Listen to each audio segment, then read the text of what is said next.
मैं एक बार फिर से आपका स्वागत करता हूँ एनएसएम सीरीज़ के थर्ड लेक्चर में। काफ़ी ज़बरदस्त लर्निंग करने जा रहे हैं हम लोग, काफ़ी कुछ सीखेंगे। आपको बहुत सारी ढेरों लर्निंग, बहुत मज़ा आने वाला है, बहुत कुछ सीखेंगे। चलिए जर्नी स्टार्ट करते हैं। कल हम लोग ने बात करी थी इन्वेस्टर वर्सेस एम्प्लॉई। क्या होता है investor versus employee? So investor basically, an investor is a person who does not work. I mean to say that he does smart work. Without doing any work, he earns a lot. And whereas if we talk about the employee of any company, he somehow does the hard work and then earns, and the earning is less than that of the investor. तो ये हम लोगों ने Warren Buffett साहब के example से सीखा कि वॉरेन बफेट साहब 1 मिनट भी समय नहीं देते हैं कोका कोला में, ना ही वो समय देते हैं एप्पल में, ना ही वो समय देते हैं जिलेट में। लेकिन हर इन सारी कंपनियों के सीईओ से ज़्यादा, हर एक कंपनी के सीईओ से ज़्यादा वो अर्न करते हैं। एक मैं आपको और कंपेरिजन दिखाता हूँ। 4000 crore dollar per annum, this is the earning of Warren Buffett Berkshire Hathaway firm from Apple stock. Apple per share 0.82 share dividend देता है। देखिए पूरा इसमें कैलकुलेशन दिया हुआ है, आपको दिख रहा है? मैं इसको और जूम कर दूँ। एप्पल जो है वो $0.82 पर शेयर डिविडेंड देता है, 2021 में दिया। बर्कशायर हाथवे के पास 90 करोड़ शेयर हैं, 90 करोड़ मल्टीप्लाइड बाई $0.82, रिटर्न क्या आया? 74,000 crore dollar dividend earning from just a single company. Warren Buffett के पोर्टफोलियो की एक सिंगल कंपनी से वो 74 करोड़ डॉलर कमा रहे हैं, वो सिर्फ एक सिंगल कंपनी से। 74 करोड़ रुपीज़ ही बहुत होता है, तब 1 अरब के आसपास। तो 74 करोड़ डॉलर यानी कि इसमें भी 75 का मल्टीप्लाई करना पड़ेगा, यानी कि ये 4-5-6 अरब हो गया। अब आप सोचिए कि टिम कुक की सैलरी क्या होगी। एक मिनट चेक कर लेते हैं। Annual package of CEO of Apple Tim Cook According to a report by the Wall 14.7 Street million Journal, dollar. Cook's annual salary in 2020 was about $14.7 million. The Wall Street Journal has ठीक published है, its rankings of highest paid source at the और वो तब Standard & मिलती Poor's है जब 500 जब ये index. बंदा जो है दिनों रात काम करता है लगातार। स्टीव जॉब तो इसमें काम करते करते बूढ़े होके मर गए। वॉरेन बफेट साहब ने कभी इतनी मेहनत नहीं करी। आपने देखा होगा उनका बिहेवियर, कोक पी रहे हैं, मैकडी में बर्गर खा रहे हैं, आइसक्रीम खा रहे हैं, घूम रहे हैं, इंजॉय कर रहे हैं, लर्निंग कर रहे हैं। बहुत ज़्यादा काम, मतलब उस तरह से उन्होंने वो चीज़ नहीं करी। खाली वो अपनी लर्निंग पे काम करते हैं। लर्निंग मतलब तो उनकी हॉबी है, हॉबी वर्क है, मतलब नौकरी नहीं करते हैं, जॉब नहीं करते हैं। ये डिफरेंस होता है इन्वेस्टर और एम्प्लॉई में। ये आपको समझ में आ गया होगा, ठीक है? तो ये हम लोगों ने एक एग्जाम्पल और दिया। ये मतलब ये तो नॉर्मल एग्जाम्पल था, वो एक्सट्रीम एग्जाम्पल था, बहुत बड़ा एग्जाम्पल था। उसके बाद फिर अगला क्वेश्चन मैं आप लोगों से पूछता हूँ, दुनिया में कौन सा ऐसा शख्स है जो सबसे ज़्यादा समय तक दुनिया का नंबर 1 अमीर रहा है? बिल गेट्स हैं, ठीक है। बिल गेट्स क्यों दुनिया के नंबर 1 अमीर थे? उन्होंने ऐसा क्या काम किया था, क्यों वो इतने लंबे समय तक दुनिया के नंबर 1 अमीर रहे? माइक्रोसॉफ्ट बनाई थी, जिसका हम लोग विंडोज़ ऑपरेटिंग सिस्टम इस्तेमाल करते हैं। दुनिया के 99% कंप्यूटर में कौन सा ऑपरेटिंग सिस्टम होता है? Windows operating system. जिस लैपटॉप का इस्तेमाल कर रहा हूँ उसमें विंडोज़ ऑपरेटिंग सिस्टम है, यानी कि इसकी इस प्रोडक्ट की मोनोपोली है। अगर बिल गेट ने माइक्रोसॉफ्ट विंडोज़ नहीं बनाया होता तो आप सोचिए दुनिया में कुछ भी संभव था। मतलब पहले तो कंप्यूटर ही नहीं होते, ऑपरेटिंग सिस्टम ही नहीं बन पाते इतने अच्छे। और फिर दुनिया के 99% computer still running on Microsoft Windows platform. मतलब aviation industry, banking industry, pharma industry, सब जगह कंप्यूटर लगता है, सब में कंप्यूटर का ही काम है। तो कंप्यूटर ही नहीं होता तो फिर मोबाइल फोन भी नहीं होता, क्योंकि उसकी कोडिंग भी कंप्यूटर पे ही होती है। कुछ भी नहीं हो पाता। तो क्योंकि उनके पास उनकी कंपनी के यानी माइक्रोसॉफ्ट की शेयर थे, इसलिए उन्होंने बहुत पैसा कमाया। ये इनका पोर्टफोलियो है। इनके पोर्टफोलियो में 50% स्टॉक कौन सा है? Berkshire Hathaway. उसके बाद लगभग 10% है वेस्ट मैनेजमेंट, लगभग 8% है सीएन, कार्टून नेटवर्क है, क्या पता नहीं। कैटरपिलर भी है 7%, 8%। वॉलमार्ट है 6-5%। फेडेक्स है 2-3%। माइक्रोसॉफ्ट कहाँ गया? माइक्रोसॉफ्ट यहाँ कहीं है, 1 पॉइंट समथिंग परसेंट, 1.5% से भी कम। सबसे बड़े फिलेंथ्रोपिस्ट कौन है? फिलेंथ्रोपिस्ट मतलब जो दानवीर हो, जो दान करता हो। फिलेंथ्रोपिस्ट एक्टिविटी दान का काम करता हो। Yes we can say that Warren Buffett ने, देखिए मार्क जुकरबर्ग ने, ये मार्क जुकरबर्ग है, बिल गेट्स है, वॉरेन बफेट है, ये सारे लोग ने बहुत चैरिटी करी है, जिसमें वॉरेन बफेट साहब ने अपने 76% जो शेयर है वो चैरिटी कर दिए थे। और उन्होंने बहुत बहुत ज़्यादा, उन्हें इसीलिए उनको ओरेकल ऑफ ओमाहा भी कहा जाता है, ओमाहा का देवता। उन्होंने बहुत काम किया है और अपने ओमाहा के लिए, जहाँ पे वो रहते हैं नब्रास्का ओमाहा में। और वो चैरिटी किसके लिए करते हैं? Bill and Melinda Gate foundation में करते थे, क्योंकि Bill and Melinda Gate foundation एक ऐसा फाउंडेशन है जो बहुत अच्छा काम करता है, इंडिया में भी बहुत काम करता है, पूरी दुनिया में काम करता है। मैंने शायद बताया था कि Bill and Melinda Gate foundation जो है वो वर्ल्ड हेल्थ ऑर्गेनाइजेशन में, WHO में, अमेरिकन गवर्नमेंट जितना पे करती है, शायद जितना वो करती है, कंट्रीब्यूट करती है, उससे ज़्यादा सही या लगभग काफ़ी अच्छी अमाउंट में contribution Bill and Melinda Gate foundation भी करता है, मतलब बिल गेट्स करते हैं। तो Bill and Melinda Gate foundation का पैसा कहाँ से आता है?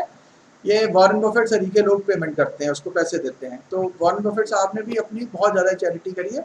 हाँ, इंडिया में अजीम प्रेमजी हैं, लेकिन क्योंकि अजीम प्रेमजी की वेल्थ उतनी नहीं है जितनी वॉरेन बफेट की है या इन लोगों की है, तो इसलिए वॉरेन बफेट को काफ़ी बड़ा फिलैंथ्रोपिस्ट माना जाता है। बाकी बिल गेट भी बहुत ज़्यादा फिलैंथ्रोपिस्ट एक्टिविटीज़ में शामिल रहते हैं। और मार्क जुकरबर्ग ने भी बोला है कि वो अपने 98% शेयर डोनेट कर देंगे। हम लोग आगे बढ़ते हैं बहुत तेज़ी से। इनके पोर्टफोलियो में देखिए बर्कशायर हाथवे 50% है। बर्कशायर हाथवे यानी कि वॉरेन बफेट साहब की कंपनी, इसको इन्होंने 50% रखा है। साथ ही साथ बिल गेट की जो टोटल वेल्थ है, इसमें फार्म लैंड्स भी बहुत हैं। अमेरिका में जो फार्म है उसमें उन्होंने बहुत इन्वेस्टमेंट कर रखा है, मतलब खेती बाड़ी की जमीन बहुत खरीद रखी है, फार्म लैंड में बहुत इन्वेस्टमेंट कर रखा है। और उन्होंने धीरे धीरे क्या किया, अब हमें इन्वेस्टमेंट का एक और लेसन सीखा। किससे? नोट कर लीजिएगा इस लेसन को, ये हमने कल भी शायद बात करी थी। Try to diversify your portfolio और do not put your all eggs into one basket. ये हमने सीखा। मतलब कि बिल गेट साहब ने सारे पैसे किससे कमाए? माइक्रोसॉफ्ट से कमाए। माइक्रोसॉफ्ट से उन्होंने पैसे कमाए, लेकिन अल्टीमेटली उन्होंने अपनी इक्विटी को डाइल्यूट कर दिया और शेयर सारे धीरे धीरे करके बेच दिए, और बेच के दूसरी दूसरी कंपनियों में इन्वेस्टमेंट कर दिया, दूसरे दूसरे मतलब दुनिया के बहुत सारे देशों में इन्वेस्टमेंट करा है। इस तरह से उन्होंने अपने पोर्टफोलियो को डाइवर्सिफाई कर दिया। दैट्स व्हाई बिल गेट जो है वो remain world's richest person for such a long period of time. मतलब इतना लंबा समय तक दुनिया का नंबर 1 अमीर बने रहना, ये भी एक बहुत बड़ी बात है। अदरवाइज लोग 4-5 दिन के लिए बनते हैं, फिर हट जाते हैं, फिर बनते हैं, फिर हट जाते हैं। क्यों? जैसे मुकेश अंबानी, अनिल अंबानी 2008 में, आपको पता है, ध्यान से सुनिएगा, ये डेटा नोट भी करते रहिएगा अपने पास। 2007-8 में जब इंडिया में मार्केट 21,000 पे पहुंचा था, तो उस समय मुकेश एंड अनिल अंबानी रिलायंस इंडस्ट्रीज के थे, ये दुनिया के रिचेस्ट बन गए थे। जब रिलायंस इंडस्ट्रीज का शेयर का प्राइस पहुंच गया था 2800 रुपए, अभी भी 2800 नहीं पहुंचा है, उसके बाद उन्होंने बोनस कर दिया, स्प्लिट कर दिया, तो वो दुनिया के सबसे अमीर इंसान बन गए थे। ऐसे करके बहुत सारे लोग बीच बीच में बनते रहते हैं, कभी अमेनियो ऑर्टेगा, लेकिन बिल गेट बहुत लंबे समय तक कंसिस्टेंटली नंबर 1 अमीर रहे। इसका क्या रीजन है, ये कोई बता पाएगा मुझे? ऐसा क्यों? So because not only he was included in his company's work, also he was included in investment. हाँ, उन्होंने अपने पोर्टफोलियो को वेल डाइवर्सिफाई कर रखा था। जैसे कि मुकेश Reliance अंबानी साहब जो 2008 में नंबर 1 अमीर बने दुनिया के, तो उस समय उनका मैक्सिमम इन्वेस्टमेंट किस कंपनी में था? सर रिलायंस। रिलायंस में था। ऑफ कोर्स, क्योंकि रिलायंस में ही काम करते हैं, अभी रिलायंस के MD CEO हैं, तो उनका पोर्टफोलियो डाइवर्सिफाई नहीं है, तो रिलायंस का शेयर का प्राइस घट गया तो उनकी वेल्थ कम हो गई। लेकिन माइक्रोसॉफ्ट के फाउंडर CEO जो थे, एक्स CEO बिल गेट साहब, उन्होंने अपने पोर्टफोलियो को डाइवर्सिफाई कर दिया। उन्होंने अपनी कंपनी से अपने स्टेक को बेचा और बहुत सारी जगह पे अच्छे अच्छे कंपनियों में इन्वेस्ट कर दिया, और इवन अपनी कंपनी से ज़्यादा दूसरी कंपनी में इन्वेस्ट कर दिया, क्योंकि उनको लग रहा था कि अब फ्यूचर में इसमें ज़्यादा तेजी से ग्रोथ आ सकती है। माइक्रोसॉफ्ट स्टिल वर्ल्ड की टॉप 5 कंपनियों में से एक है। ऐसा नहीं है कि अगर वो उसमें इन्वेस्टेड रहते तो उनको कोई नुकसान हो जाता, लेकिन ये जो नंबर 1 अमीर बने रहना सालों तक, डिकेड्स तक, ये तब पॉसिबल हो पाया क्योंकि कभी क्या होता है, IT स्टॉक बहुत अंडर परफॉर्म करते हैं, कभी फार्मा। एक बार क्या हुआ, इंडिया में दिलीप शांघवी नंबर 1 अमीर हो गए थे, कभी अजीम प्रेमजी इंडिया में नंबर 1 हो गए। तो होता क्या है, जैसे कि IT सेक्टर में बूम आया तो अजीम प्रेमजी बन गए, कभी फार्मा सेक्टर में बूम आया तो दिलीप शांघवी बन गए, कभी पेट्रोलियम में बूम आया तो मुकेश अंबानी बन गए। लेकिन जिनका पोर्टफोलियो वेल डाइवर्सिफाइड है, उनके पास सारे सेक्टर हैं, उनके पास फार्मा भी है, उनके पास वॉलमार्ट भी है, वॉलमार्ट रिटेल में काम करता है, और उन्होंने 50% होल्डिंग पैसा किसमें लगा रखा है? Berkshire Hathaway. बर्कशायर हाथवे में लगा रखा है। बर्कशायर हाथवे क्या बेचती है? होल्डिंग कंपनी है। वो डिफरेंट और 50-100 कंपनियों में इन्वेस्ट करती है। तो अगर आपने बर्कशायर हाथवे के शेयर खरीद लिए, मतलब आपने 100 कंपनियों के शेयर खरीद लिए, वो तो गिरने की नहीं, क्योंकि वो ऑलरेडी बहुत ज्यादा डाइवर्सिफाइड है। तो उन्होंने क्या किया, अपनी आधी वेल्थ को एकदम सेव कर दिया, बची हुई वेल्थ में उन्होंने 5-5, 10-10% अच्छी कंपनियों में और स्टेक खरीद लिया। इसलिए उन्होंने अपने पोर्टफोलियो को वेल डाइवर्सिफाइड कर लिया। तो हमेशा ध्यान रखिएगा अपने इन्वेस्टर के लिए, जब आप एक फाइनेंशियल कंसल्टेंट बनेंगे या आप डेरिवेटिव में डीलिंग करेंगे या फिर आप पोर्टफोलियो मैनेजर बनेंगे, जो भी काम करेंगे आगे चल के, आप ध्यान रखिएगा आपको अपना, अपने फैमिली का और अपने क्लाइंट्स का पोर्टफोलियो डाइवर्सिफाइड बनाना है। Never ever put your all eggs into one basket. ये इन्वेस्टिंग का मंत्र समझ में आया आपको? इसको नोट कर लीजिएगा। हम लोग आगे चलते हैं। अगला कंसेप्ट जो मुझे आपको बताना है, स्टॉक मार्केट को समझेंगे कैसे। पहले स्टॉक मार्केट होता क्या है, ठीक है? स्टॉक मार्केट को कैसे समझेंगे ये सबसे पहले देखते हैं। मतलब स्टॉक मार्केट का क्या है, बेसिक क्या है। बेसिकली स्टॉक मार्केट जिस तरह से वेजिटेबल मार्केट होता है, जिस तरह से कमोडिटी मार्केट होता है, जिस तरह से फिश मार्केट होता है, अलग अलग मार्केट होते हैं जहाँ पे हम जाके उस पर्टिकुलर चीज़ को खरीदते या बेचते हैं। मतलब वहाँ बायर और सेलर इंटरेक्ट करते हैं। उसी तरह स्टॉक मार्केट एक ऐसा प्लेस है जहाँ पे बायर और सेलर आपस में इंटरेक्ट करते हैं। सिंपल। मार्केट का मतलब क्या होता है? जहाँ पे एक दुकानदार होगा, मतलब एक बेचने वाला होगा, एक खरीदने वाला होगा। उसी तरह से स्टॉक मार्केट में बायर और सेलर आपस में इंटरेक्ट करते हैं। और स्टॉक मार्केट एक ऐसा प्लेटफॉर्म है बेसिकली जो हमें लंबे समय के लिए फंड प्रोवाइड कराता है। शॉर्ट टर्म के लिए भी कराता है, लॉन्ग टर्म के लिए भी कराता है, लेकिन ये नहीं कह सकते कि सिर्फ शॉर्ट टर्म के लिए कराता है, ये गलत है। मतलब बेसिकली आपने देखा होगा जो इक्विटी है, शेयर है, तो शेयर मैंने आपको क्या बताया होगा कि इक्विटी इन्वेस्ट किस टाइम होराइजन के लिए करना चाहिए, शॉर्ट टर्म के लिए कि लॉन्ग टर्म के लिए। वॉरेन बफेट साहब ने बताया है कि एक आइडियल इन्वेस्टमेंट पीरियड वो होता है कि अगर आपने कोई शेयर खरीदा और शेयर खरीदने के बाद आपको लगा कि आपका जो स्टॉक मार्केट है वो 10 साल बंद रहेगा, 10 साल तक वापस खुलेगा नहीं, तब भी आप उस शेयर को परचेज करना चाहें, और उनके हिसाब से एक आइडियल इन्वेस्टमेंट पीरियड, जैसे अमन ने बताया, फॉरएवर है, हमेशा के लिए होल्ड करिए। कैसे, इसका क्या एडवांटेज होता है मैं आपको दिखाता हूँ। अब आप इक्विटी की पावर को, अभी तक हम लोग ने पिछले 2-3 लेक्चर में समझा कि पावर ऑफ कंपाउंडिंग को, आपको मैं सिखाने जा रहा हूँ पावर ऑफ इक्विटी। इक्विटी कितना मतलब पावरफुल वेपन है जो ट्रेमेंडस अमाउंट ऑफ वेल्थ क्रिएट करता है, ये हम सीखेंगे। इन्फोसिस वेल्थ क्रिएशन जर्नी क्या है? 1993 में इन्फोसिस का आईपीओ आया। बहुत ध्यान से समझिएगा कि इक्विटी की क्या पावर होती है। 1993 में इन्फोसिस का आईपीओ आया, 95 रुपीज़ पर शेयर का प्राइस था, मेंशन हियर। किसी ने 100 शेयर परचेज करे at the time of IPO, buying 100 share purchase किए, 9,500 रुपीज़ इन्वेस्ट किया, 500 रुपीज़ कम 10,000 अप्रॉक्स इन्वेस्टमेंट किया। 1994 में 1:1 का बोनस आया, 100 शेयर के 200 शेयर हो गया। उसके बाद ये इसी तरह बोनस मिलता रहा 97 तक बढ़ के उसके, अब यहाँ पे 200 शेयर, फिर से 97 में 1:1 का बोनस मिला तो 200 शेयर के 400 शेयर हो गए। पहला आईपीओ आया 93 में, पहला बोनस मिला 94 में 1:1 का, तो 1:1 मतलब जितने थे उतने ही और मिल गए, तो 100 शेयर थे 200 हो गए 94 में। फिर 97 में फिर 1:1 का बोनस है, यानी 200 शेयर के 400 हो गए। क्लियर? उसके बाद 99 में फिर 1:1 का बोनस आया, 400 के 800 शेयर हो गए। अब इन्होंने क्या किया, 1999 में इसको स्प्लिट भी कर दिया। स्प्लिट क्या होता है ध्यान से समझिएगा, नोट कर लीजिएगा इस चीज़ को। बोनस का मतलब होता है कि आपको एक्स्ट्रा शेयर मिलना, और जब कंपनी को एक्स्ट्रा शेयर इशू करती है तब आपके जैसे 1:1 का बोनस आया तो मतलब आपके डबल हो गए।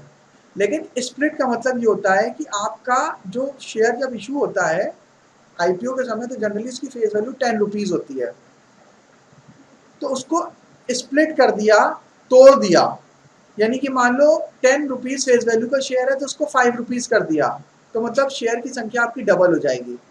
अगर 10 रुपीज़ के शेयर को 2 रुपीज़ के फेस वैल्यू में कन्वर्ट कर दिया तो 5 टाइम्स हो जाएगी। यानी अगर आपके पास 100 शेयर हैं 10 रुपीज़ फेस वैल्यू के, और उस पर उसको स्प्लिट कर दिया गया है 2 रुपये की फेस वैल्यू में, तो यानी कि आपके पास 500 शेयर हो जाएंगे, क्योंकि 2 5 जा 10। अगर उसको 10 रुपए की शेयर को 1 रुपीज की फेस वैल्यू पे स्प्लिट कर दिया गया है तो आपके पास 100 शेयर हो जाएंगे, तो 10 टाइम शेयर हो जाएंगे, यानी 100 शेयर बढ़ के 1000 हो गए। अगर आपके पास 10 रुपीज फेस वैल्यू का 100 शेयर हैं किसी कंपनी के, I am not talking about Infosys, कोई एक एक्स कंपनी के आपके पास 100 शेयर हैं, 100 शेयर हैं जिसकी फेस वैल्यू 10 रुपीज़ है, उसको फेस वैल्यू को 5 रुपए की फेस वैल्यू में कन्वर्ट कर दिया गया, जिसको कहते हैं स्प्लिट करना, तोड़ दिया गया। स्प्लिट करना, तोड़ना। 10 रुपए की फेस वैल्यू को 5 रुपए की फेस वैल्यू में तोड़ दिया गया, तो अब आपके पास 200 शेयर हो जाएंगे जिनकी फेस वैल्यू हो जाएगी 5 रुपए। अगर आपके पास 100 शेयर हैं 10 रुपए फेस वैल्यू को, उसको 2 रुपए की फेस वैल्यू में कन्वर्ट कर दिया गया, तो इसका मतलब आपके पास 500 शेयर्स हो जाएंगे जिसकी फेस वैल्यू हो जाएगी 2 रुपए। 2 5 जा 10, तो 5 गुने हो गए आपके शेयर। अगर उसको 1 रुपए की फेस वैल्यू में स्प्लिट किया जाएगा तो आपके पास 100 शेयर के 1000 शेयर हो जाएंगे, यानी 10 टाइम्स। यहाँ पे इन्फोसिस के शेयर में स्प्लिट किया गया तो 800 शेयर के 1600 शेयर हो गए। फिर यहाँ पे क्या हुआ, 3:1 का बोनस दे दिया गया, यानी कि अब आपके पास 3, मतलब एक शेयर पे 3 शेयर दे दिए, तो 1600 शेयर के हो गए 6400 शेयर, 4800 शेयर और मिल गए, तो ये 1600 शेयर हो गए। 2006 में फिर से 1:1 का बोनस आया, 6400 के हो गए 12800, डबल हो गए फिर से। 2014 तक कुछ नहीं हुआ, 2014 में फिर से 1:1 का बोनस आया, तो आपके 12,800 शेयर हो गए 25,600। 2015 में फिर से 1:1 का बोनस आया, आपकी 25,600 शेयर हो गए आपके 51,200 शेयर। और फिर 2018 में 1:1 का बोनस आया, आपके पास हो गए 1,02,400 शेयर। 100 शेयर खरीदे थे आपने 93 में, लगभग 25 year, after completion of 25 year वो 100 शेयर बढ़ के हो गए 1,02,400 शेयर। 100 गुना हो गए, 100 टाइम्स क्वांटिटी, खाली प्राइस की बात नहीं कर रहे हैं अभी हम लोग। इस समय इन्फोसिस टेक्नोलॉजी शेयर का प्राइस क्या चल रहा है, चेक कर लेते हैं। Stock price of Infosys technology, Infosys closed up 1500 1.39% today at 1,501 rupees and 20 paise. 1500 multiplied by कितना, 1,02,400, ये कितना अमाउंट हुआ, 15 crore 36 lakh, 15 crore 36 lakh by just investing how much amount, 9,500 rupees. 10,000 रुपए लगाए 25 साल में, 10,000 के हो गए 15 crore. This is the power of equity my dear friends. और पावर ऑफ कंपाउंडिंग और पावर ऑफ इक्विटी अगर आप एक साथ कहीं इस्तेमाल कर पाए तो ये मिरेकल क्रिएट करता है। इसीलिए वॉरेन बफेट साहब दुनिया के सबसे महान इंसानों में गिने जाते हैं। बिल गेट ने बहुत पैसा बनाया, जेफ बेजोस ने बहुत पैसा बनाया, एलन मस्क ने भी बनाया, और सबने बनाया, लेकिन मैं गॉड किसको मानता हूँ इन्वेस्टमेंट का, वॉरेन बफेट को ही मानता हूँ। मेरे लिए रोल मॉडल कौन है, वॉरेन बफेट ही है, क्योंकि इन लोगों ने तो मेहनत करी, इन्वेस्ट प्रोडक्ट बनाया, सर्विसेज बनाई, लेकिन उन्होंने सिर्फ इन्वेस्टिंग करी और उन्होंने दूसरे की मेहनत को अपने लिए लिवरेज किया, तो कहते हैं लिवरेज। कोई दूसरा काम कर रहा है, आप उसका एडवांटेज ले रहे हैं। अब मैं आपको और जबरदस्त चीजें बताने जा रहा हूँ, बहुत ध्यान से समझिएगा। हमारे जितने भी बड़े बड़े ऑक्सफोर्ड, कैम्ब्रिज, बड़े बड़े कॉलेज, यूनिवर्सिटी, ये सब कुछ नहीं सिखाते हैं। ये सब वो इन्वेस्टिंग नहीं सिखाते हैं, वो फंड मैनेज करना नहीं सिखाते हैं, वो वेल्थ क्रिएशन नहीं सिखाते हैं। वो आपको डॉक्टरेट की डिग्री दे देंगे, बीटेक की डिग्री दे देंगे, और उसके बाद बीटेक, साइंटिस्ट, डॉक्टर बनने के बाद भी लोग फाइनेंशियली स्ट्रगल करते रहते हैं। लोग पढ़ाई क्यों करते हैं, डॉक्टर क्यों बनते हैं, इंजीनियर क्यों बनते हैं, ताकि वो पैसा कमा पाए नौकरी करके या बिजनेस करके, और वो जो मेन चीज़ होती है वही सिखाते नहीं है।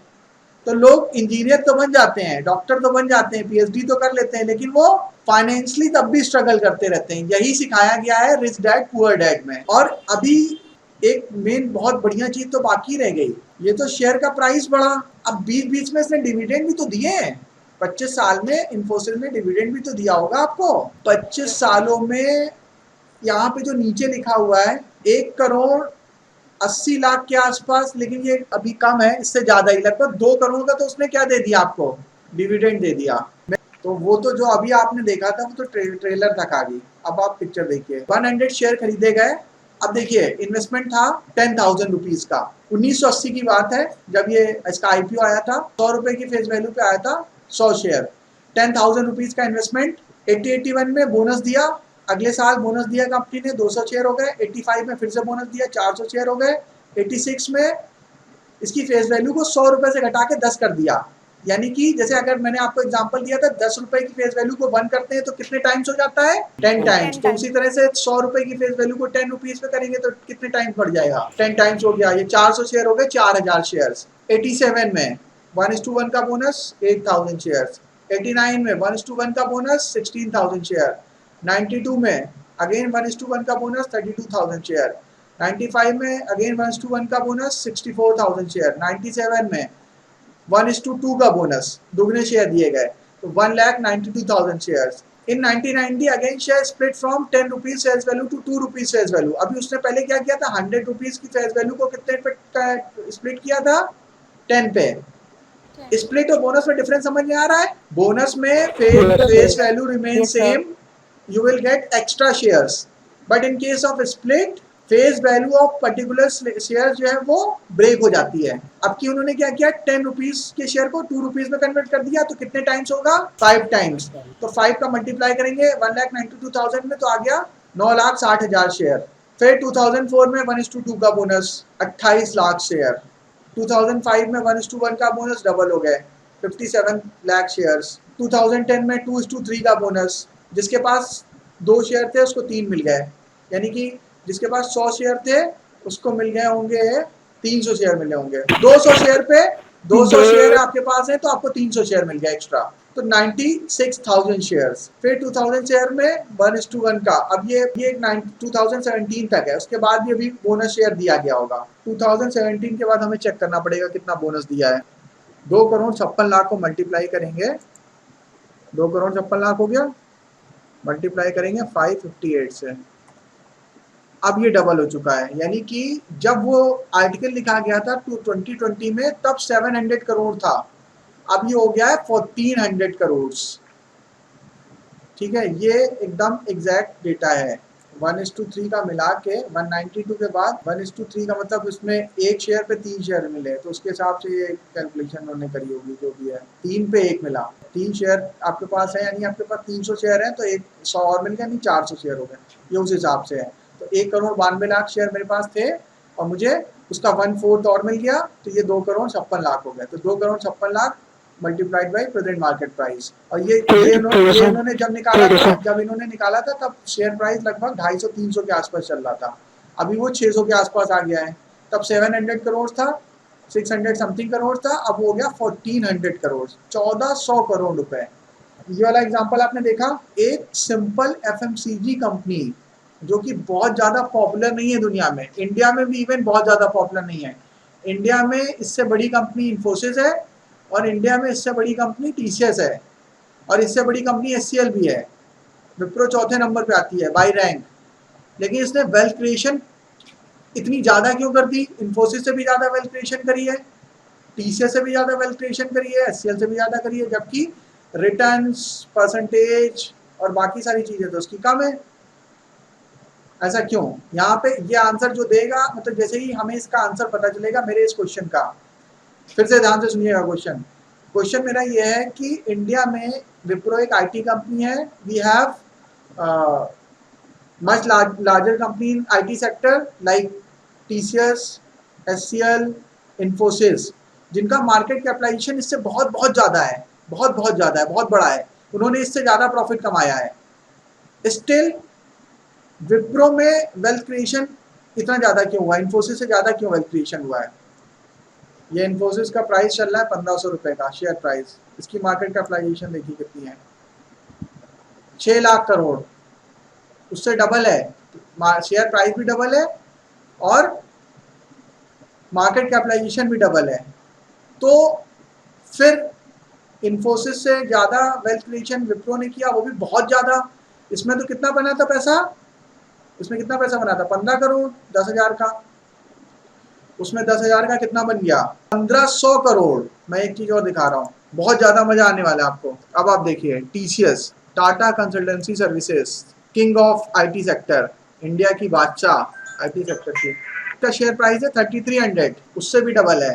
हाँ, और इसकी मार्केट कैपिटलाइजेशन देखिए 12 लाख करोड़, यानी कि इन्फोसिस से भी डबल, शेयर प्राइस डबल यानी कि विप्रो का डबल है इन्फोसिस, और इन्फोसिस से डबल है शेयर प्राइस में भी और मार्केट कैपिटलाइजेशन में भी कौन? टीसीएस।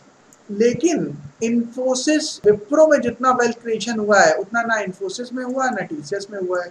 इसका क्या रीजन है? वो टाइम फैक्टर है। एक्चुअली यहाँ पे पावर ऑफ कंपाउंडिंग और पावर ऑफ इक्विटी एक साथ काम कर रहे हैं। इन्फोसिस में खाली पावर ऑफ इक्विटी है, बहुत अच्छा रिटर्न दिया, लेकिन इसमें टाइम भी है, टाइम ज़्यादा है। वो 93 में लॉन्च हुआ, ये 80 में लॉन्च हुआ, उससे 13 साल पहले। इसलिए परफॉर्मेंस कमज़ोर थी कंपनी की, कंपनी ने रिटर्न्स कम दिए, लेकिन वो कंपाउंड हो के इतनी बड़ी अमाउंट बन गई। यानी कि अगर आप इन्फोसिस में भी अगले 13 साल और इन्वेस्टेड रहेंगे तो हो सकता है कि आपको वहाँ पे विप्रो से ज़्यादा रिटर्न्स देखने को मिले। यानी कि अगर कोई आईपीओ लेके बैठा होगा अभी तक तो अभी उसके 15 करोड़ हो गए होंगे, लेकिन अगले 15 साल में 1500 या 2000 करोड़ हो जाएंगे। इतनी तेजी से मल्टीप्लाई हो सकता है। लेकिन अब ये कि वो उतनी तेज ग्रोथ नहीं आ रही है, पहले ग्रोथ बहुत ज़्यादा तेज थी, अब उतनी ग्रोथ नहीं है। लेकिन ये पावर ऑफ कंपाउंडिंग और पावर ऑफ इक्विटी एक साथ काम कर रहा है। तो यही मैं आपको सिखाना चाह रहा था आज की क्लास में। उम्मीद है कि मैं सफल हुआ सिखाने में, मज़ा आया होगा आपको, इक्विटी की पावर समझ में आई।